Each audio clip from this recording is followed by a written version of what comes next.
So I know we talked about different stuff, and I thought maybe we should just have that, conversation now. I know it's stuff that we don't wanna talk about. One thing I do wanna say out of the gate, because there's been a lot of conversation about it, is that I have no intention of cutting, anything to the libraries. I think we should maintain, and, that's my statement. I don't want that to be an area where we cut, so.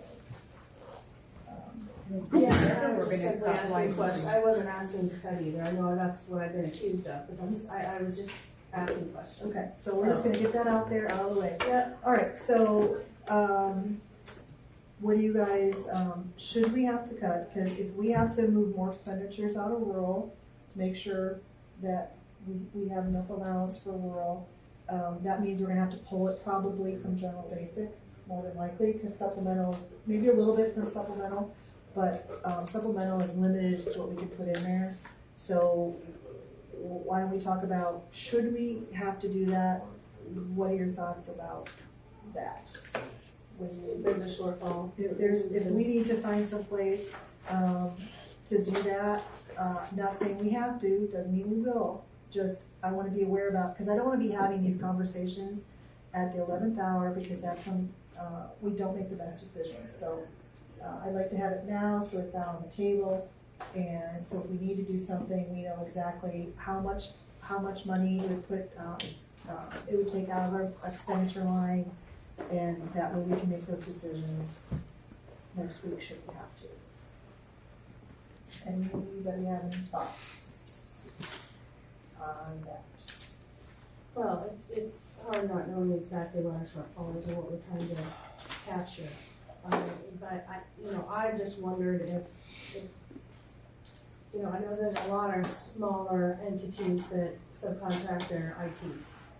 I wonder if that's something that we should consider.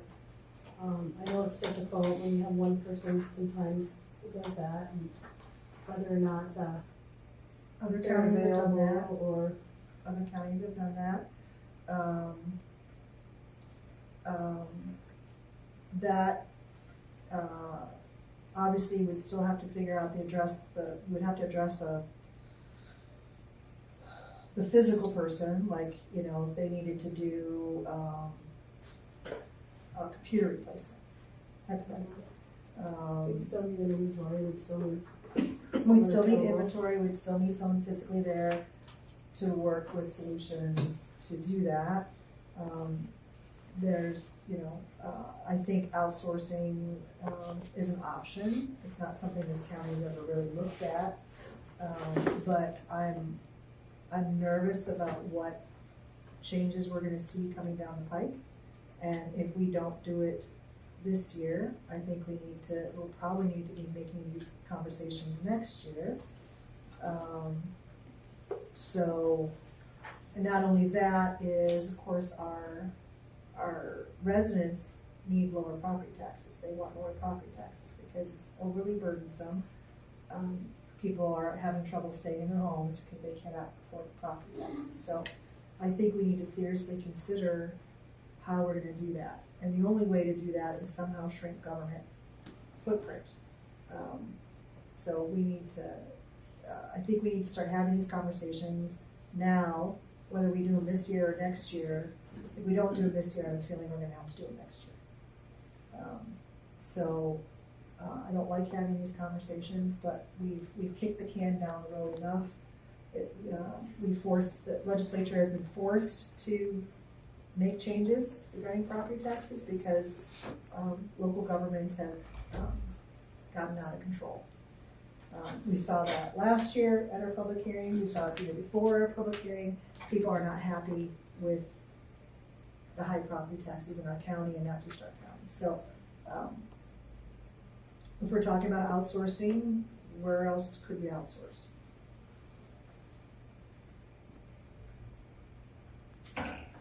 Just from my professional experience, you can outsource a lot of things. You can outsource IT, you can outsource janitorial. And again, to the public and the department heads, we're just talking here. This is the only opportunity this board has to discuss these things, and it's all in front of the public and on camera. So just to make that clear, If this was a private company, we wouldn't be doing this in front of everybody. These would be conversations had by the executives in private. And I know, stuff like this, outsourcing, layoffs, et cetera, is very common in the private sector. It is not very common in government, though we're seeing that in DC right now.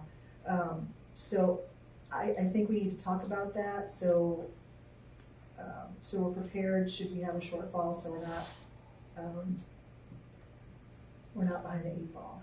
So are you willing to, if you outsource, we'll say the janitors, so you're gonna have a crew come in from Des Moines, so you're taking your taxpayers' money and paying a crew from Des Moines that takes their money, they don't live here, they have no vested interest, and they're going out of the county. I'd rather spend my money to employ people that live here, because that's good for our economy, rather than to send it out to someone I else. would too, but why do you think that we wouldn't be able to find someone locally A to do that? private, I don't know of a lot of, you'd Have we to ever find done that? Have we ever outsourced looked it. at anything? I'm not talking just janitorial, I'm saying anything. Have we looked at doing any kind of thing, outsourcing, or 2080 agreement even? You do a 2080 agreement with another county, it doesn't even have to be outsourced. Well, technically, it's sort of outsourcing, but you know what I mean. Yeah, I don't want Indianola to come over here and clean our building. Well, Right. I mean, But to your point, I mean, yeah, I mean, I agree. I would wanna like- keep our money here and keep Well, our I economy think, strong. I don't disagree with that, and I would wanna keep it here too. But I think the priority is. It how might do be we- cheaper to stop. How do we, to- how do we save taxpayers' money? I think one thing we should look at, we talked about it, well, maybe before you, I wanted, we should really look at getting rid of all this snow removal. It might be, well, we crunched those numbers years ago, and we would have already paid for the equipment and a half-time person to push snow and mow the lawns. That is very expensive. It's contracted out now. It's contracted out. It's contracted Okay, out bring now. it back in-house. It But I might be have- cheaper. When's, Yeah. well, based on the bid I saw, it would not be cheaper to have, I think you could have a custodian do half and half they could do both. They used to, well, why don't they now? don't. Remember, it used to be they did both, yes. Yeah, he's looking at me because I'm the oldest guy. No, Brandy remembers. I'm here too, Mike, so- it's okay. Old ones are all here. All right. I remember too. Yes, You did both? there was a time where, actually, believe it or not, my office is in the courthouse on the 3rd floor. Yes, There was a time where they had a mower and they mowed the courthouse and the park. Because Yes. that's the grounds, and they also used that for snow removal. they did I it. believe this building wasn't here at the time, so it was just that facility. And I believe there were 2 employees plus a part-time employee to do maintenances and that type of stuff to the building and upkeep. And they did all of it with 2.5 people. Yes. Yes. they Denny did. did a lot of the snow removal Yeah. himself. Yes. He'd come in with the- They come in, yeah. So, why, I mean, we still have the same amount of people, so why aren't we doing it now? I don't I don't know know. why we're not. We need to probably think about some Yeah, I more also- job duties. I'll also say at that time, as we went forward, the other buildings grew. We didn't have the other buildings at the time, and they didn't grow the maintenance staff. Yeah, but it'd take about Yeah. take 2 And- minutes. to And, know and then when we moved to the current location we're at right now, we actually had staff at one time for that, and even before we moved to clean our facilities, but as budgets got tighter, and I had this conversation, to efficiently run the secondary road department, you need 52 employees.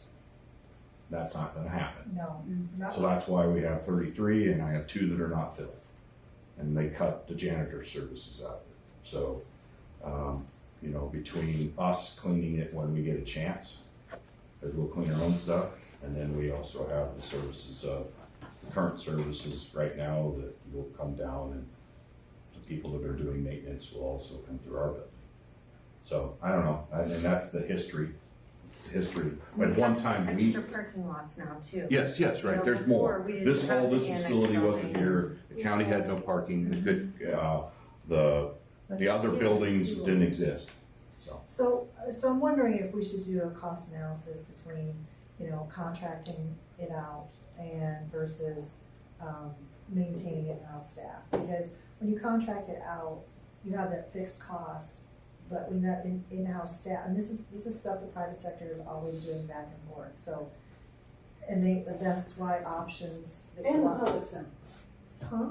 The public sector is as well. I mean, I've worked with school districts and some of them have gone one direction and outsourced and moved to outsourcing versus the in-house labor on their maintenance and on their janitorial and lawn care.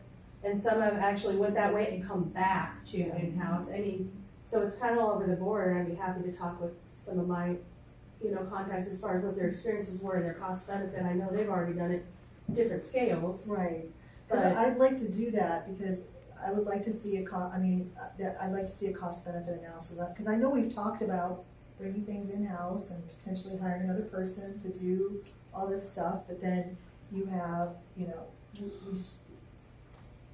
we struggle to get Yep. people hired. I So, I have penciled out what it would be for our building, For your, okay.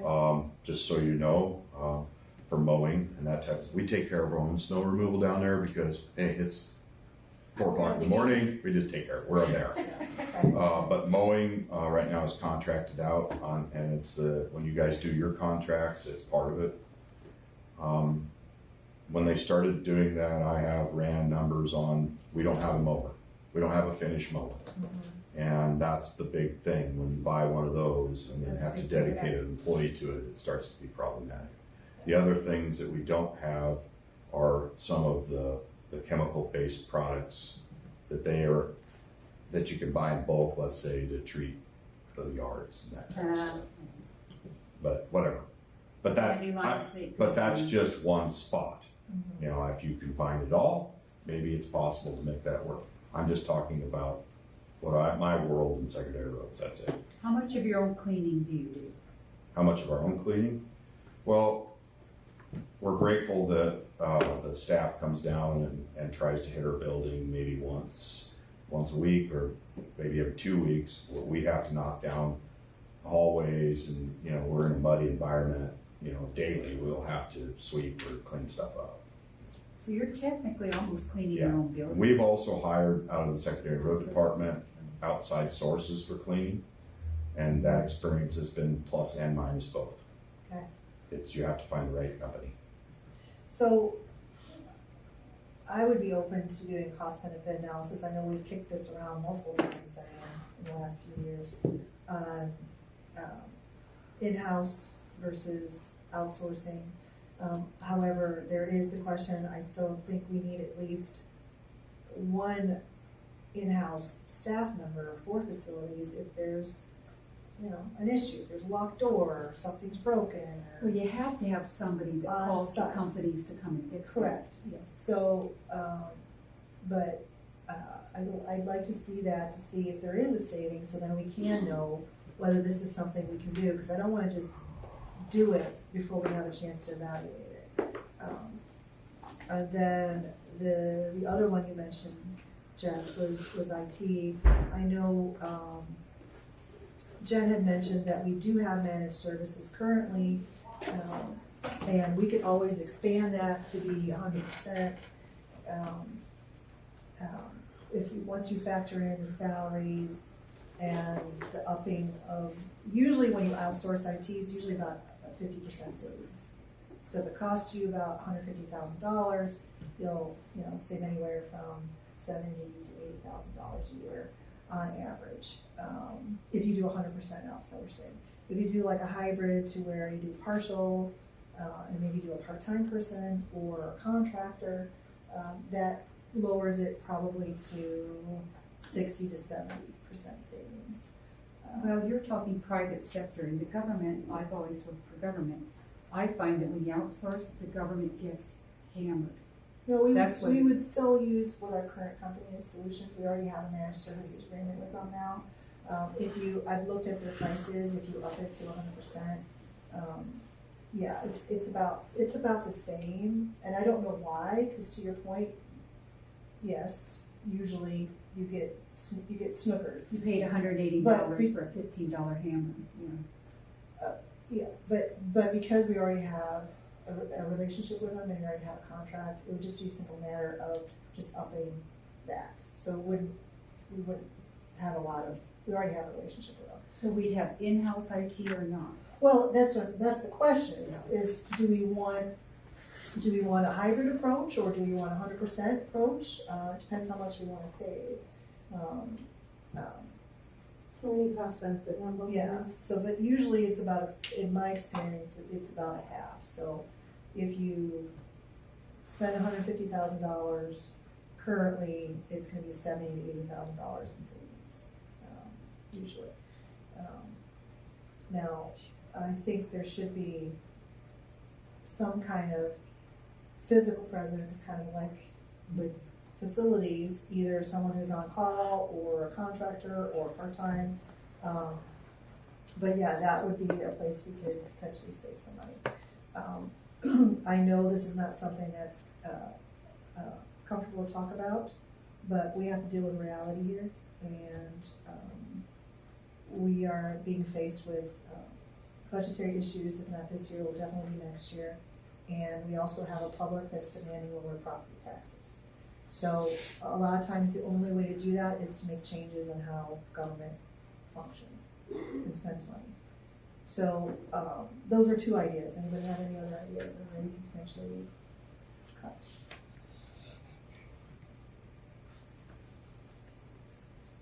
I mean, Well, I've already mentioned, and you two are opposed, that we're part-time. Why do we get insurance? Let's dump that, that's $80,000, and let's cut our wages So- for part-time. so let's talk about that, Diane. Yeah.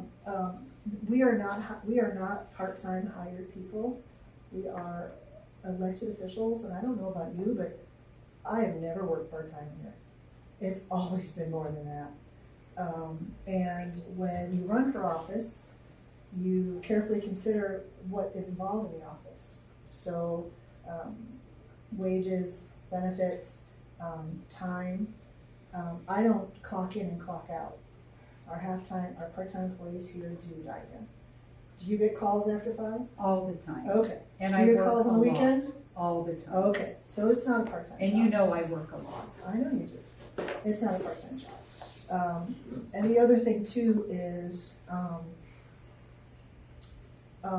of the three of us, there's only the only one that would have an option for outside health insurance would be you,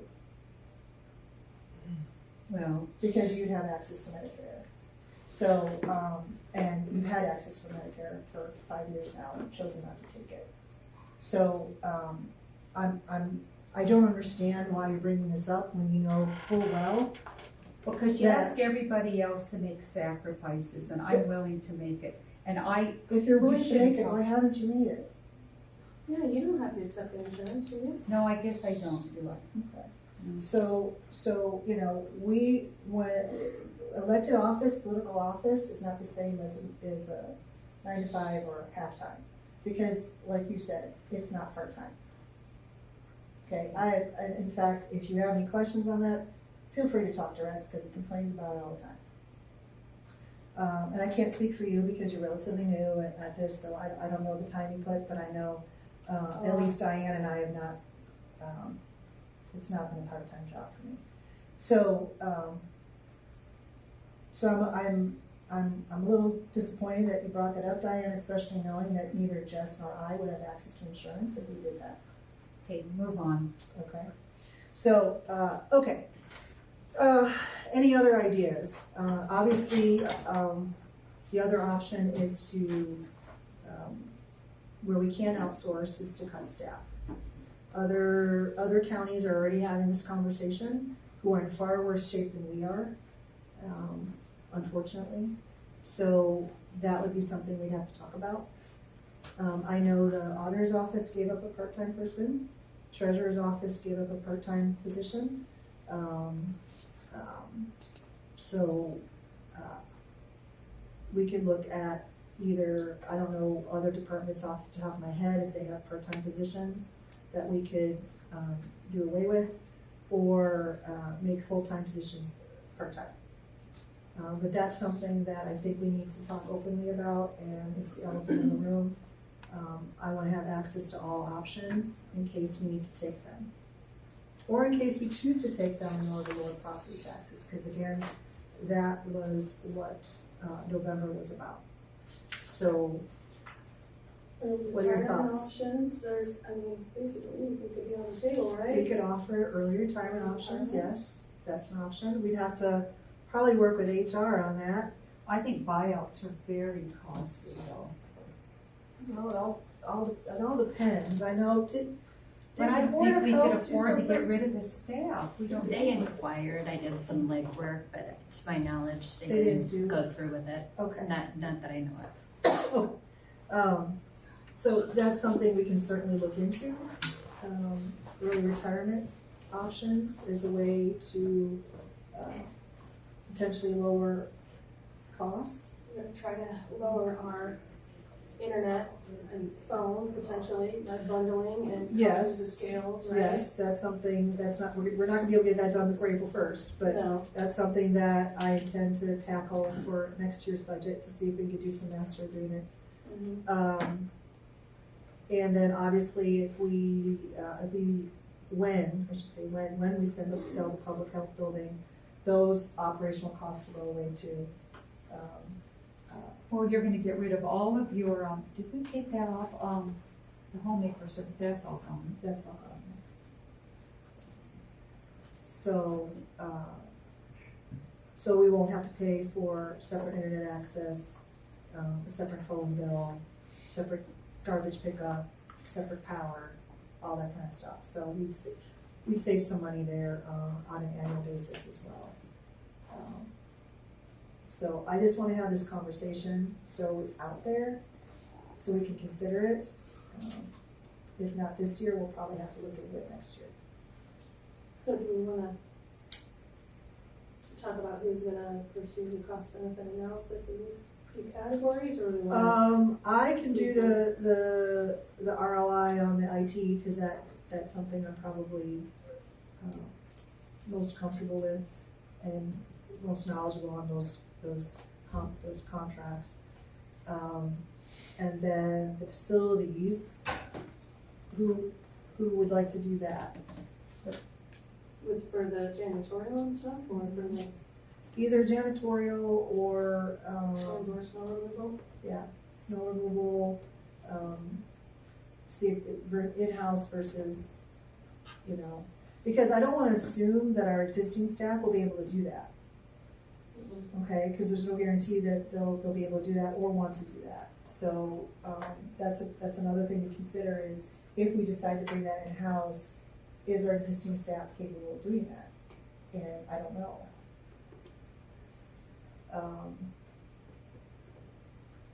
So I can start with conversation with you Okay. and kind of go down that. Okay.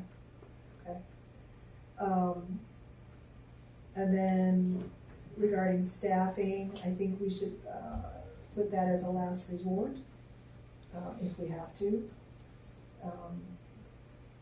But is there any other ideas? Or raises, I mean, we have Yes, we raises. can remove raises. Raises are in there now, correct? Correct. I mean, I'd sure rather pull back a raise than eliminate a position, but at the same time, I'm not sure what the needs are for the Well, department, if there is room, some wiggle room there with labor hours.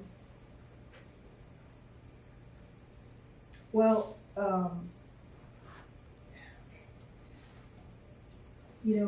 when I've been through several layoffs and several downsizing in the private sector over my 30 years of work, and it's never liked, it's never wanted, but the work still gets done. So you have less people in the office, the work still gets done. It may get done slower, but it still gets done because that's the expectation. The expectation is you stop working or you slow work, or that's not the expectation. So we have good employees, we have professional employees, and if we don't have the money, we just don't have the money. If the taxpayers are demanding that we lower property taxes, then, you know, we answer to them. They're our bosses. So, at this point, I'm not as worried about the budget as I was last week, though Mike has given me a new wrinkle now, so I'm a little nervous again, but I'm hoping we can resolve that. But I still think we should have that conversation now and start looking at ways to save money and lower property taxes. We need to. We need to. People are hurting and, that's the number one complaint I get, is property taxes. And that's the number one complaint our legislators get, is property taxes, which is why we're seeing the legislation we're seeing. I don't like them having control over our budget. I don't like them deciding on what we can and cannot spend. That is not my preference, but I understand why they're doing it, is because of bad behavior in the past by local governments. So I'm asking if the three of us can kind of put our heads together to figure out how we can give the taxpayers what they want and still provide county services the best we can, and as professionally as I know our county workers can do. So we have a couple things right now, and you know, if department heads have any ideas, we're open to those. This is not a fun conversation. I wish we had all the money in the world, but we don't. So, any other ideas? Potentially cut. So, So we have our standing We meeting have- coming up next Tuesday. we have our standing meeting coming up next Tuesday. And then we have a budget work session on the 26th at 8 AM. You have one, March 24th, Monday at 4, Oh, and then you have Wednesday the 26th at 8 AM. So do we, let's start with the first one, the 24th. Can we get the updates from, I mean, is that enough time for the things that we talked about, the changes that need to be made today? Monday the 24th, what is it? It's at 4 PM on Monday. Hopefully you'll feel better. And then, but Mike, you'll be able to get us I your hope numbers. so, I've gotta have to crank some numbers. Okay. I know, I'm That's sorry what I to do. do that to you. Yeah, no, it's fine. I just wanna make sure your fund balance, your fund is Yeah, is no, I wanna make healthy. sure we're as, and if we can make adjustments, Mhm. we'll make them. So I'm hoping we'll have that, and so then by the 24th, we can decide, you know, what the next steps is. And then our next meeting after that is the 26th. And then hopefully we'll have decisions made on that date, so we can give it to Terry, so she'll have time to get everything ready and to go, and a final budget to go, ready for publication. So, and we do have our first public hearing on April 1st. That is for the tax notice, which is the maximum levy, which is the maximum we can do. But we have time, Well, you froze the budget, so it's the maximum levy, Yeah. we can still lower the levy. We don't have to do the maximum. So the tax notice on the first is just for the maximum that we're required to notify folks. But the final hearing, for the public hearing is the 21st? It's the 21st. Yeah. See the time on that? I think it's at 6. Yeah. There's is it a, April 1st? Yeah. April 21st. April 1st is the Is tax notice hearing, that's Right. the first one. And then At 6 PM. It's at 6 PM, and then the second one, where is the final public hearing for the final budget, It's April 20th. is April 21st. Oh, yeah. So, which is a Monday night at 6 PM. So, I believe we passed resolutions on that, Michaela, if you wanna check on that. Double check on that, so we have time to change it if that's not. I can after we get back. Okay, that's fine. Okay, so yeah, that's our timeline right now. I think we've had some good conversation on this, and if you guys are okay to adjourn, I'll entertain a motion to adjourn unless you have more questions or comments. So motion to adjourn. Okay, I'll second. all right. First and a second, all in favor, please vote aye. Aye. Aye, all right, we are adjourned. Thank you, everybody.